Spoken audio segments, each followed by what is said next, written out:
Hello and welcome everyone to the Difference Makers. I'm Lynn Sanders, your host, and I'm so glad you've tuned in today. Our topic is accessibility included. What does it mean to have an accessible place? What impact does accessibility have for other people who come into your home or business? What results can businesses expect if they make their place more accessible? And what happens if it's not accessible? Well, today I have an expert to answer those questions for you and give you even more. Her name is Angela Fowler. She's the CEO and co-founder of Pure Access, a company that educates businesses on how they can be more accessible and bring greater results to those who want accessibility. Angela has a very interesting story to share. She's been totally blind her whole life and has learned to overcome various challenges and live to her highest potential by really digging deep in how to make everything accessible. In fact, she's going to also share with you her new and upcoming book, Accessibility Included, that will help everyone learn how to be making their place more accessible, as well as the results of what accessibility can mean.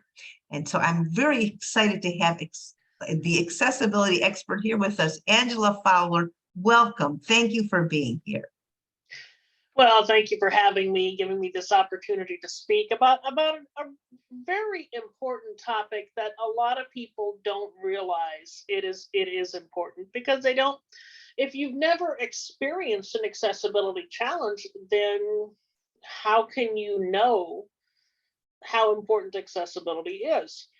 That's true. Let me ask you first to tell us your story of how you recognized that there needs to be help in getting more businesses accessible. How did you start with this topic? So I've been totally blind all my life.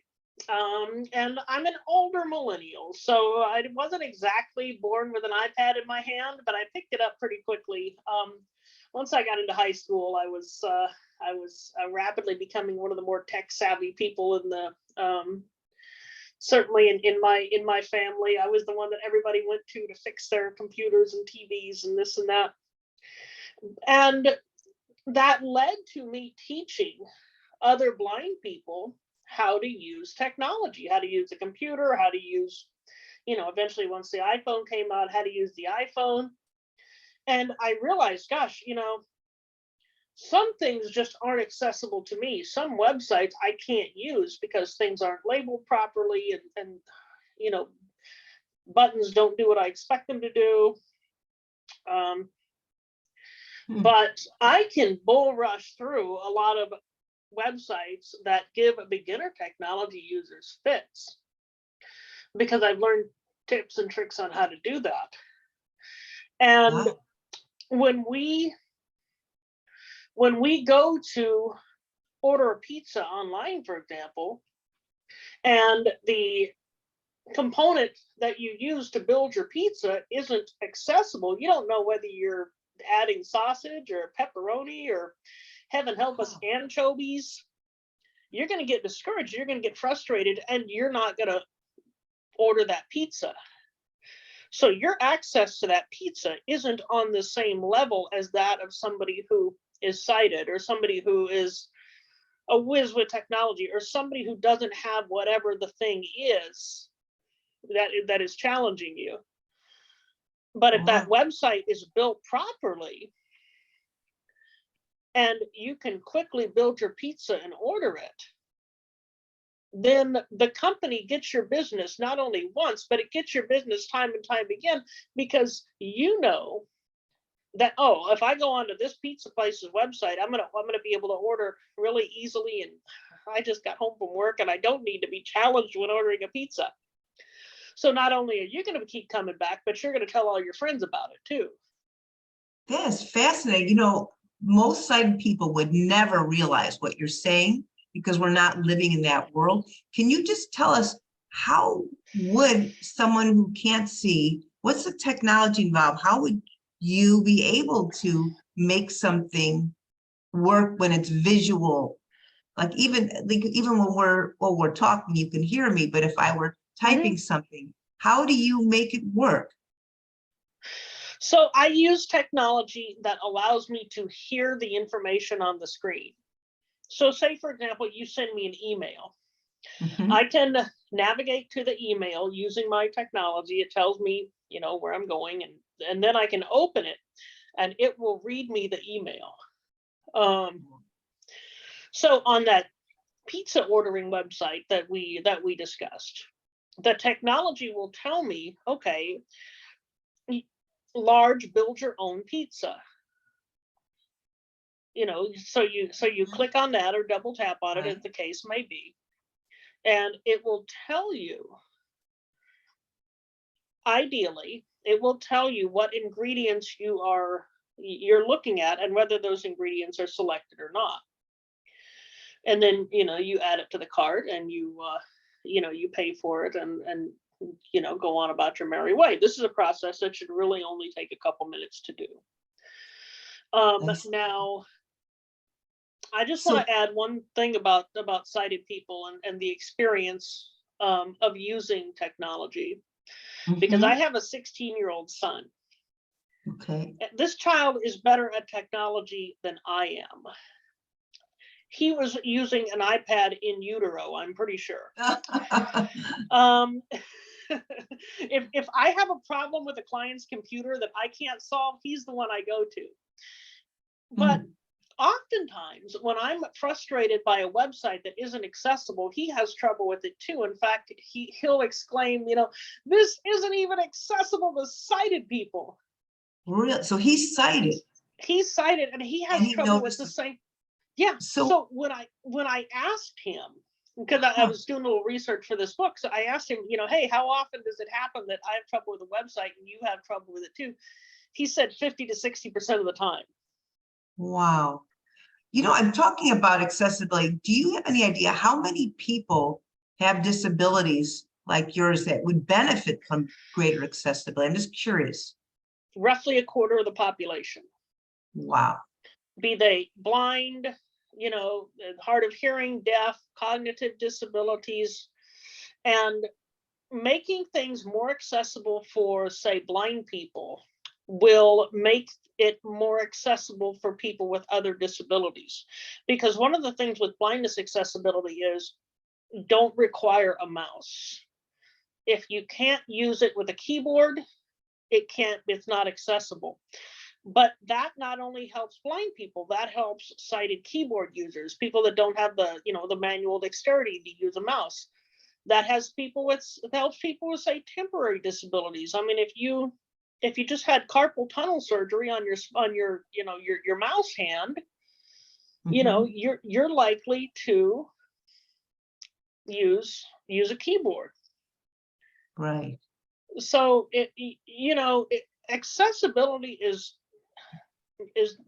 there's a common misconception that accessibility is just for people with disabilities. But as anybody who has ever pulled a stroller, pushed a stroller, pulled a shopping cart up a curb cut knows, it actually benefits everybody. I see. So people who are business owners who are creating websites, they need to know how to make their website accessible. Is that correct? Absolutely. A lot of people think that their web hosting provider will take care of that. No.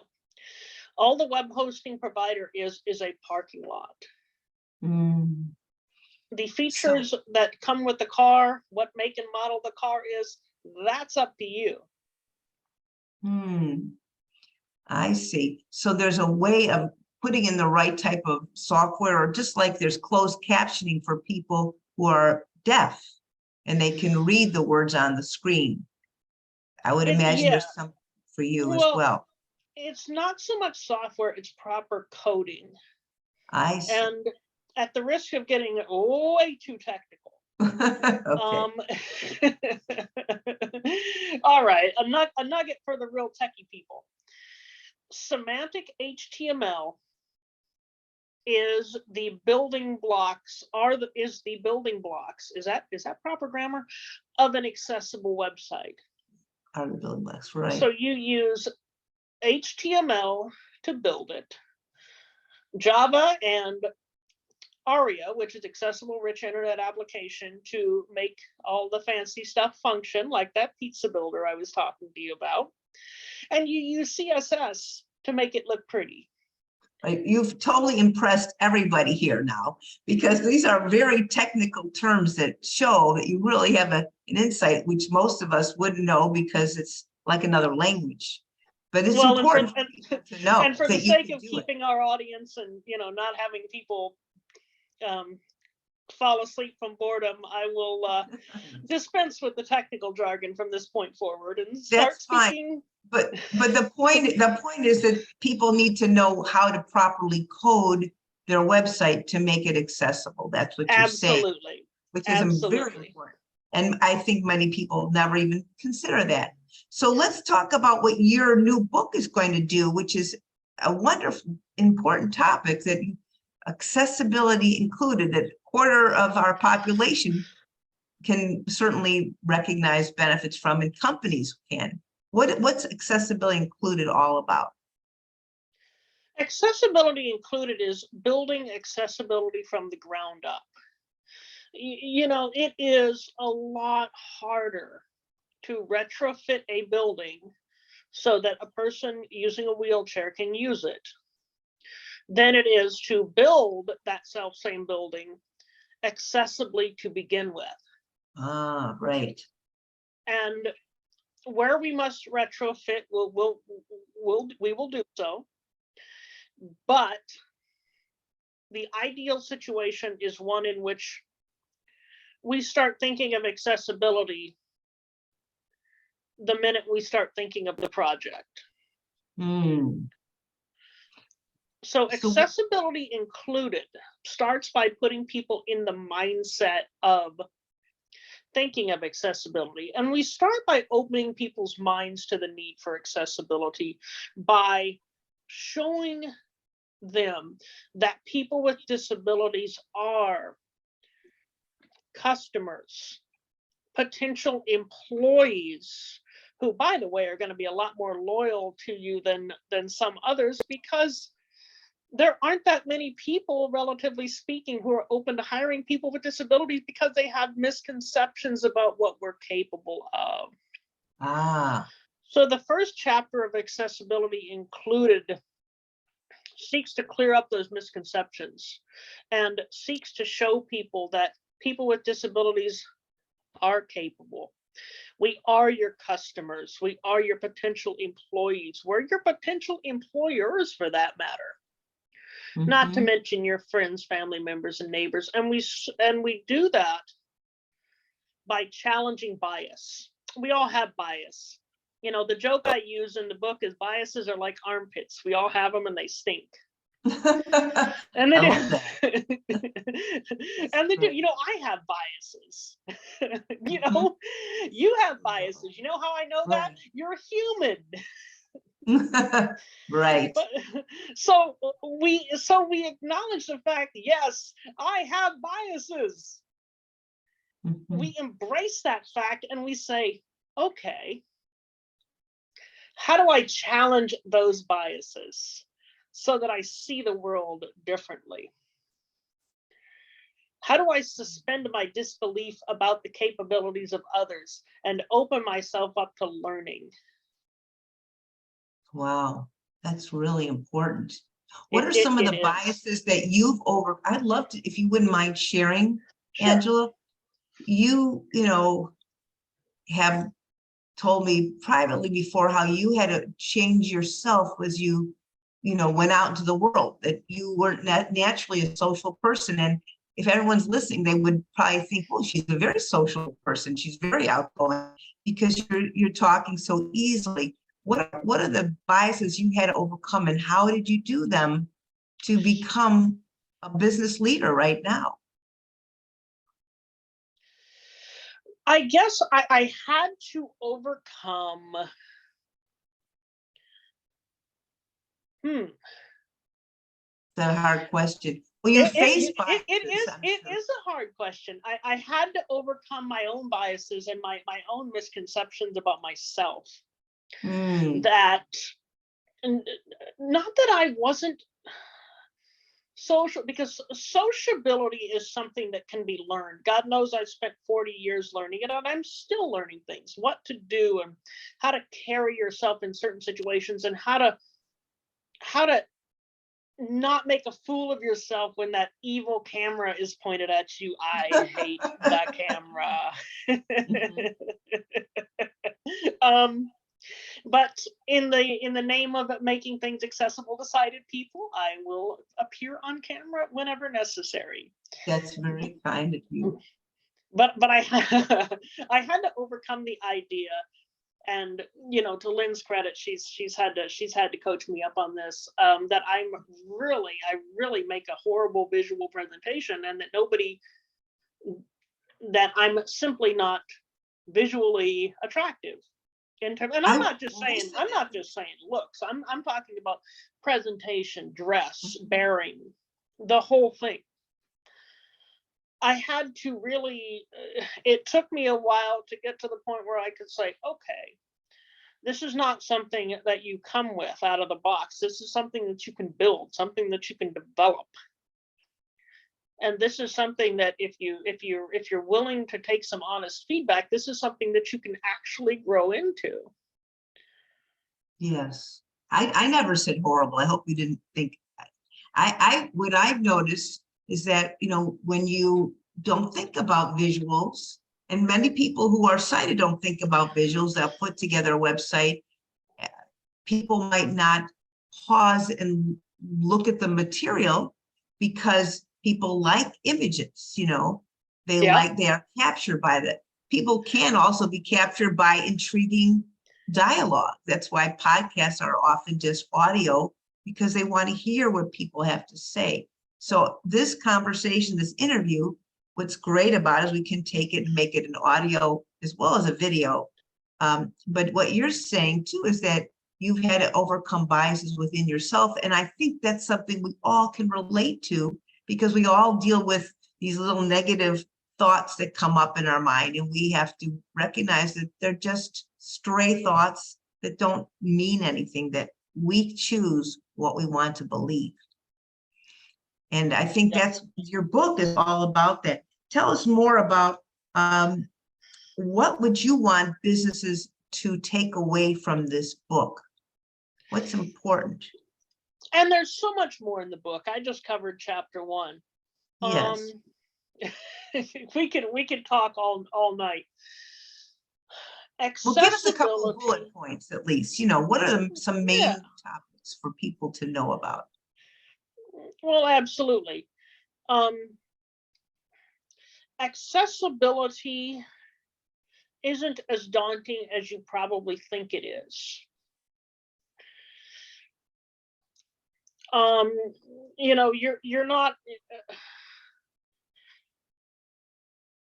If a lot of people are afraid of the lawsuit, and I will admit there are people within the disability community who are so angry and who are so frustrated that they jump to a lawsuit before they really take the time to work with people.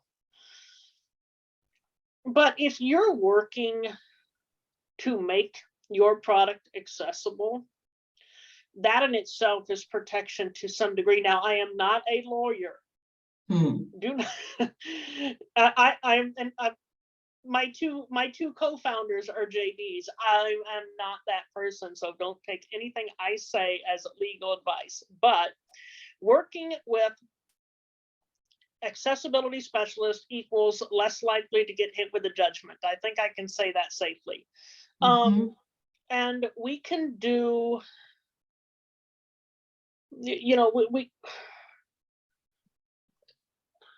We can build accessibility into your business in a way that fits your budget. Whether it's building a new website, whether it's doing things in phases, even implementing a sort of harm reduction practice where we take the most inaccessible things and solve them first, and then go on from there. There are multiple ways of doing this. So don't think that, my business is inaccessible, I have to burn it down and start over. No, you I don't. see. So would you Nope. say your book is almost like a handbook for any business owner who wants to make their business accessible and reap the benefits of more money and more customer satisfaction? It's a getting started guide. And you say reap the benefits, and you're exactly right. Because an accessible business will not only bring in customers with disabilities. I say about blind people, we're a nationwide small town. If a business has a reputation for being accessible, I'll tell all my blind friends who will tell their blind friends who will tell their blind friends. Now, if a business is inaccessible, every blind person in the country knows about it, right? Wow, Because we talk amongst ourselves of the virtual fence post gossip, right? mhm, And this extends to our friends and allies as well. But accessibility benefits everybody. A yes, site that is built with the user in mind, when they go on your site, they can have that pizza ordered in far less time, which leads to far less cart abandonment, which leads to far more business for you, which leads to repeat business for you. Because when I come home from work and I'm tired and I'm grumpy and I just want to order a pizza, I'm going to go to the place where I can order a pizza as easily as possible. sure, that makes sense. And you're talking about millions of dollars of benefits for companies because Absolutely. quarter of our population. And then you're also talking even about accessibility for entering a business. I would think you were talking about that at the beginning.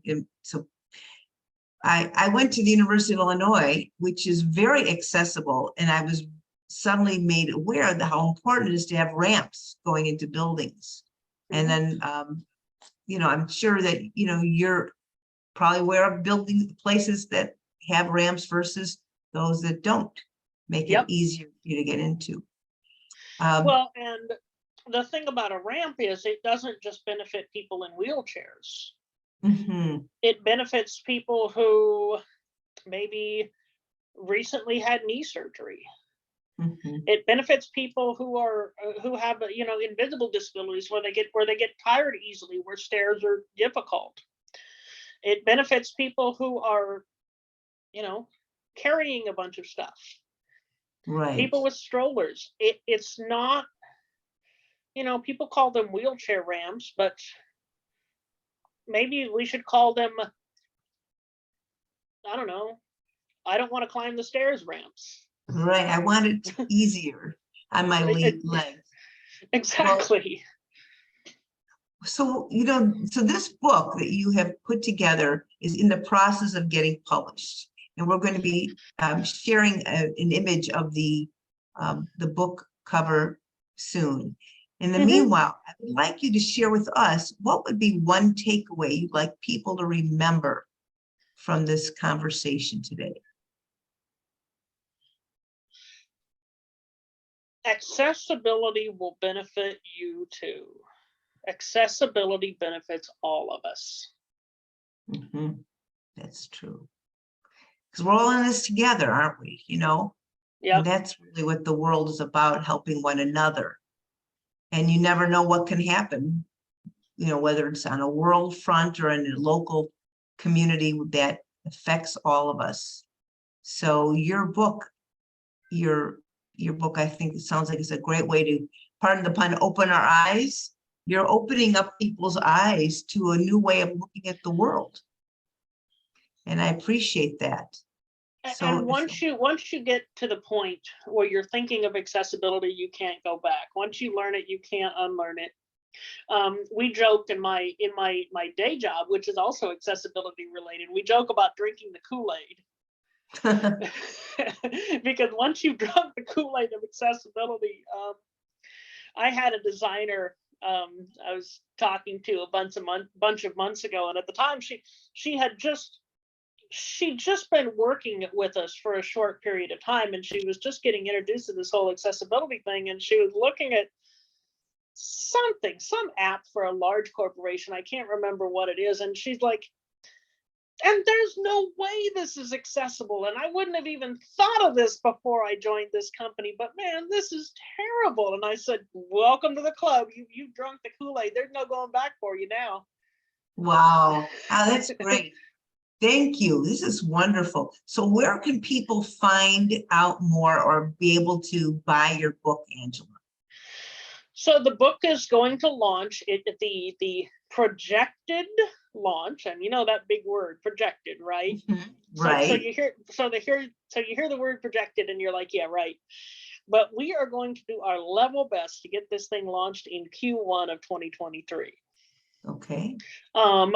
Meanwhile, you can go to www.pureaccess. That's PUREACCESS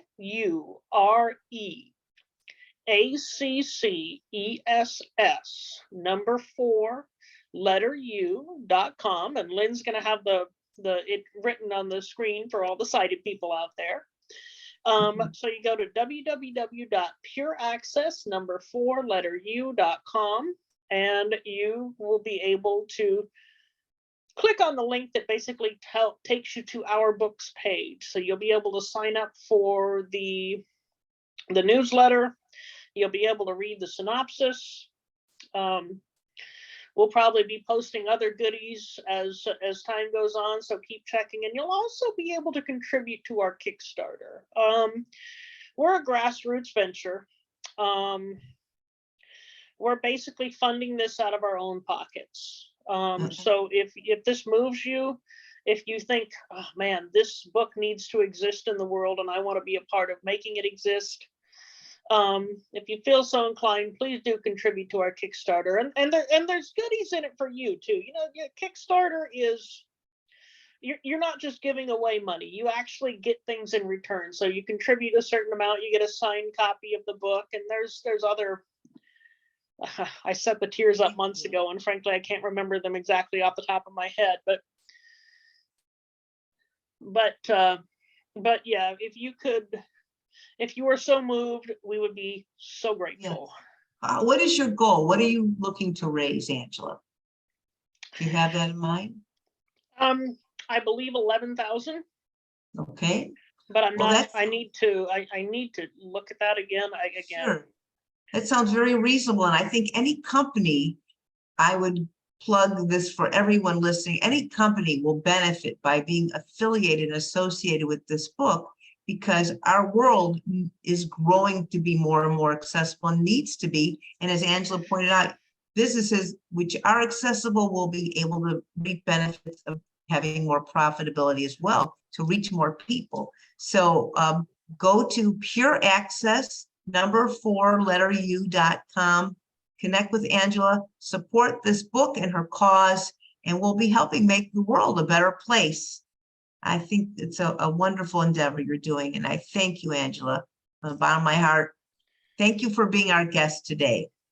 Well, thank you for giving me this opportunity to talk to all of you and about a subject that I'm very passionate about. It's important. Thank you. Yep. All the best to you and to everyone here listening. Thank you. Well, thank you. Thanks.